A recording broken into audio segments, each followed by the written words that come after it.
नमस्कार साथियों, आज का विषय रहेगा हमारा एंटी इम्पोटेंसी ड्रग्स। ये वो दवाइयाँ होती हैं जो कि पुरुषों में लिंग की समस्या होती है, जिसको नपुंसकता कहा जाता है और अंग्रेजी में इरेक्टाइल डिसफंक्शन कहा जाता है, जिसमें लिंग खड़ा नहीं हो पाता, लिंग में ढीलापन रहता है, लिंग सख्त नहीं होता है। तो इन सभी तकलीफों को दूर करने के लिए इन दवाइयों का इस्तेमाल किया जाता है। ये दवाइयाँ बाजारों में कई नामों से आती हैं, जैसे कि सिल्डेनाफिल, जो कि वायग्रा, विगोरेक्स और मैनफोर्स नाम से आती हैं, और वर्डेनाफिल, टाडालाफिल और अवानाफिल। तो ये कई तरह की दवाइयाँ होती हैं, कई तरह की मेडिसिन होती हैं जो कि मेडिकल स्टोर पे सेल्फ परचेज से आसानी से मिल जाती हैं। साथियों, ये जो दवाइयाँ होती हैं, इन दवाइयों का जो इस्तेमाल होता है वो पुरुषों में लिंग की समस्याओं में किया जाता है, या फिर सेक्स करने की इच्छा नहीं होती है, तो इन तकलीफों में इन दवाइयों का इस्तेमाल किया जाता है। वहीं कुछ लोगों में ये धारणा है कि ये दवाइयाँ जो है सेक्स की टाइमिंग बढ़ाती हैं, यौन जो इच्छाएं होती हैं या संभोग करने का जो समय होता है उसको बढ़ाती हैं। बिल्कुल भी नहीं करती हैं। ये दवाइयाँ सिर्फ और सिर्फ लिंग की जो परेशानी होती है उसको दूर करती है, जैसे कि लिंग का खड़ा ना होना, लिंग का ढीलापन वगैरह। टाइमिंग से इनका कोई भी रिलेशन नहीं होता है। मैं आपको अपनी इस वीडियो में बताऊंगा कि इन दवाइयों को किस तरह से खाना चाहिए, कैसे खाना चाहिए, कब खाना चाहिए और कितनी देर पहले खाना चाहिए, किन लोगों को इन दवाइयों का इस्तेमाल नहीं करना चाहिए। तो ये सभी बातें मैं आपको बताऊंगा। वीडियो को पूरा देखें, लास्ट तक देखें। सबसे पहले हम बात करेंगे कि ये दवाइयाँ किन किन परेशानियों में इस्तेमाल की जाती हैं। तो साथियों, ये दवाइयाँ इरेक्टाइल डिसफंक्शन में, या फिर जिन लोगों का लिंग खड़ा नहीं हो पाता है, लिंग ढीला रहता है, तो ऐसे लोगों में इन दवाइयों का इस्तेमाल कराया जाता है। जबकि कुछ युवा लोग कम ज्ञान के कारण, जिनको जानकारी नहीं होती है, वो ये समझते हैं कि इन दवाइयों के खाने से सेक्स करने की जो टाइमिंग होती है वो बढ़ जाती है, और उसकी ओवरडोज भी ले लेते हैं, जो कि बहुत ही ज़्यादा खतरनाक होती है। आइए साथियों, बात करते हैं कि ये दवाइयाँ जो होती हैं वो किस तरह से काम करती हैं। तो दोस्तों, ये जो दवाइयाँ होती हैं वो लिंग की जो नसें होती हैं खून सप्लाई करने वाली, उसको आराम पहुंचाकर काम करती हैं। और जब शरीर को संभोग करने की इच्छा होती है तो ये लिंग में खून की सप्लाई को बढ़ाकर काम करती हैं, जिससे लिंग खड़ा हो जाता है, सख्त हो जाता है, मोटा हो जाता है, और लिंग में कड़ापन आ जाता है, उत्तेजना आ जाती है। तो इस तरह से ये दवाई काम करती है। अब बात करते हैं साथियों कि इसको किन लोगों को खाना चाहिए और किन लोगों को नहीं खाना चाहिए, और किस तरह से इस दवाई का इस्तेमाल करना चाहिए। तो साथियों, जिन लोगों की उम्र 24 साल से ऊपर हो गई है, वे लोग इस दवाई का इस्तेमाल कर सकते हैं। और जिन लोगों को ये इरेक्टाइल डिसफंक्शन की परेशानी हो, जिनका लिंग खड़ा ना हो पाता हो, ऐसे लोग ही इन दवाइयों का इस्तेमाल करें। महिलाएं और बच्चे इन दवाइयों का बिल्कुल भी इस्तेमाल ना करें। साथ ही उसकी जो डोज होती है, जो स्ट्रेंथ होती है, वो कई स्ट्रेंथ में आती है, जैसे कि 25 mg, 50 mg, 75 mg, 100 mg। और जो टाडालाफिल होती है वो 10 mg में भी आती है, 20 mg में भी आती है। ऐसे ही वार्डेनाफिल और अवानाफिल भी आती हैं।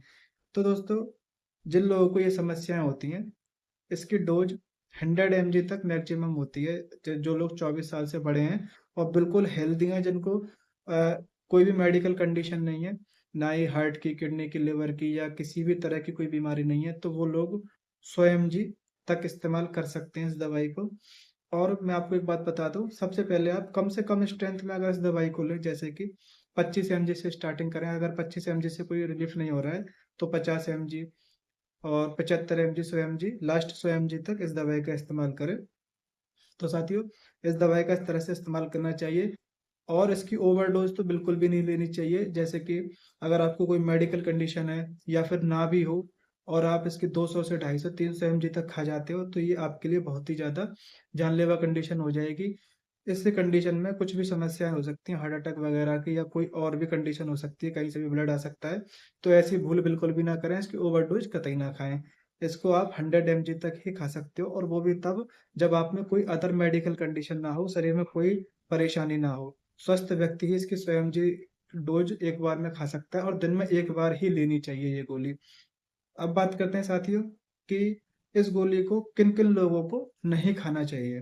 तो ये दवाइयाँ महिलाओं को नहीं खानी चाहिए, बच्चों को नहीं खानी चाहिए, जिनका बीपी बढ़ता है उनको नहीं खानी चाहिए, या वे लोग जो एंजाइना की दवाइयाँ खाते हैं, जिनके हार्ट की किसी कंडीशन की वजह से सीने में दर्द होता है, नाइट्रेट्स वगैरह लेते हैं, जैसे कि सॉर्बिट्रेट, नाइट्रोग्लिसरीन वगैरह, तो वे लोग इन दवाइयों को बिल्कुल भी ना खाएं। और जिन लोगों को किडनी की बीमारी है, लिवर की बीमारी है, तो वे लोग भी इसको ना खाएं। या फिर जो लोग रिफाम्पिसिन जो कैप्सूल होता है, एंटीबायोटिक जो टीबी में प्रेस्क्राइब किया जाता है, उसके साथ में इस गोलियों को बिल्कुल नहीं खाना चाहिए, क्योंकि उससे जो उसके रिजल्ट कतई नहीं आते हैं। इस दवाई को खाली पेट खाना सबसे ज़्यादा बेस्ट होता है। सबसे जल्दी प्रभाव इसके खाली पेट खाने के आते हैं। इसकी जो डोज होती है दोस्तों, सेक्स करने से तकरीबन 1 घंटे पहले खा सकते हो। इसके जो रिजल्ट आते हैं वो 30 से 1 घंटे के अंदर अंदर आ जाते हैं, जो कि 3 से 4 घंटे तक बने रहते हैं। अब बात करते हैं साथियों इसकी ओवरडोज और साइड इफेक्ट्स के बारे में।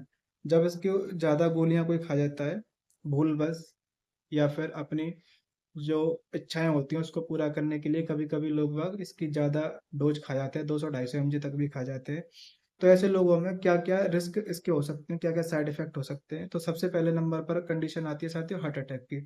अगर आप ज़्यादा मात्रा में इस दवाई का इस्तेमाल करते हो तो हार्ट अटैक पड़ने के चांसेस होते हैं, क्योंकि ये जो खून की चाल होती है उसको बहुत ज़्यादा बढ़ा देती है, जिसकी वजह से हार्ट को बहुत ज़्यादा मेहनत करनी पड़ती है ब्लड को सप्लाई करने के लिए। तो पहला साइड इफेक्ट इसका ये होता है। दूसरे नंबर पर दोस्तों, जो आंखों से नीलापन दिखाई देता है या फिर दिखाई देना बिल्कुल बंद हो जाता है। कान, नाक, चेहरा, गर्दन ये सभी गर्म हो जाते हैं, पूरा शरीर गर्म हो जाता है। और पेट में गड़बड़ी, उबकाई आना, उल्टी आना, चक्कर आना, ये सभी समस्याएं इसमें देखने को आती हैं। तो साथियों ये सभी इसके साइड इफेक्ट होते हैं। अब दोस्तों, वे लोग ही इन दवाइयों का इस्तेमाल करें जो मैंने आपको अपनी इस वीडियो में बताया है, क्योंकि ये सेक्स टाइमिंग बढ़ाने की गोलियां कतई नहीं होती हैं, ओवरडोज बिल्कुल भी नहीं होती है। जिस तरह से मैंने बताया, अगर आप उस तरह से इन दवाइयों का इस्तेमाल करते हो तो आपको भविष्य में कोई भी किसी भी तरह की तकलीफ इन दवाइयों की वजह से नहीं होगी। खाली इन दवाइयों को, जैसे एज हो गई है इस 40-50, तो इस उम्र में क्या होता है, लिंग में थोड़ी सी उत्तेजना कम हो जाती है। तो इस उम्र में लेना कोई बुरी बात नहीं है, कोई गंदी बात नहीं है।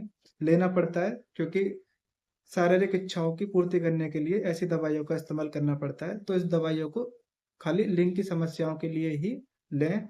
और जो युवा लोग इस वीडियो को देख रहे हैं जिनकी उम्र 25 साल है, 25, 26, 27, 28 या 30 साल है, तो ऐसे लोग इस वीडियो को ध्यान से देखें। वो लोग सेक्स टाइमिंग बढ़ाने के तौर पर इस दवाई का बिल्कुल भी इस्तेमाल ना करें, इसकी ओवरडोज कतई ना लें, क्योंकि इसके जो साइड इफेक्ट्स होते हैं वो बहुत ही ज़्यादा गंभीर होंगे। क्योंकि हमें अपने बॉडी में ये पता नहीं होता है कि हमारे बॉडी में क्या क्या मेडिकल कंडीशन हैं। तो किसी भी दवाई को एक बॉर्डर लाइन की स्ट्रेंथ तक लेना ही सही होता है। अगर उसकी ओवरडोज लोगे तो साइड इफेक्ट हमें ही झेलने पड़ते हैं, ना कि किसी को, क्योंकि अपनी स्वास्थ्य की देखभाल करना हमारा ही फर्ज है, ना कि किसी और का। तो साथियों, उम्मीद करूंगा आपको मेरी वीडियो पसंद आई हो। वीडियो पसंद आई हो तो वीडियो को लाइक करें, शेयर करें, चैनल को सब्सक्राइब जरूर करें।